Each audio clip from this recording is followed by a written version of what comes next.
കഴിഞ്ഞ വ്യാഴാഴ്ചയാണ് പൂവാട്ടുപറമ്പിലെ സ്വകാര്യ ആശുപത്രിയിൽ നിർത്തിയിട്ടിരുന്ന കാറിൽ നിന്ന് പണം മോഷണം പോയെന്ന പരാതി റഹീസ് മെഡിക്കൽ കോളേജ് പോലീസിൽ നൽകിയത്.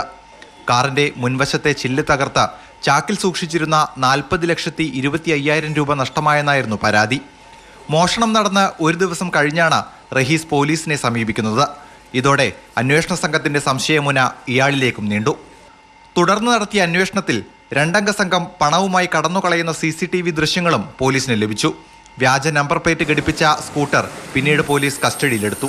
ഇനിയാണ് ട്വിസ്റ്റ്. വാഹനത്തിൽ വന്ന് മോഷണം നടത്തിയ പ്രതികളെ കണ്ടെത്താൻ സാധിച്ചു. ആ പ്രതികളെ ചോദ്യം ചെയ്തപ്പോൾ ഇത് ഒരു നല്ലൊരു നാടകമായിരുന്നു, ഈ ഭാഗത്ത് നടക്കുന്ന പൊട്ടിപ്പ് എടുപ്പ് പോലത്തെ ഒരു കേസാണെന്നുള്ള കാര്യം മനസ്സിലാവുകയാണ്. ഈ പരാതിക്കാരൻ്റെ ഫാദറിലോ ഏൽപ്പിച്ച ഒരു പണം, ഒരാളെ കൊടുക്കാൻ വേണ്ടി ഏൽപ്പിച്ച പണം, ആ പണം കാറിൽ വെച്ച് കൊണ്ടുവന്നു, കാർ ഇവിടെ പാർക്ക് ചെയ്ത് കൊടുക്കാൻ പോകുന്ന വഴിക്ക് പോയി എന്നൊരു കഥ ഉണ്ടാക്കുകയാണ്. വ്യാജ കവർച്ചയുടെ ഗൂഢാലോചന പൂർണ്ണമായും റഹീസിൻ്റെതായിരുന്നു. ഭാര്യാപിതാവ് പലപ്പോഴായി നൽകിയ 40 ലക്ഷം രൂപ ഇയാൾ ചിലവഴിച്ചു. ഈ പണം തിരിച്ചു ചോദിക്കാതിരിക്കാനാണ് കവർച്ചാ നാടകത്തിന് തിരക്കഥ എഴുതിയത്.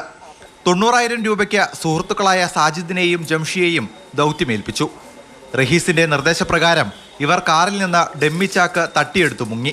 എന്നാൽ കള്ളക്കളി അധിക നേരം നീണ്ടു നിന്നില്ല. പരാതിക്കാരനായ റഹീസിന്റെ മൊഴിയിൽ അടിമുടി ദുരൂഹതയുണ്ടായിരുന്നു.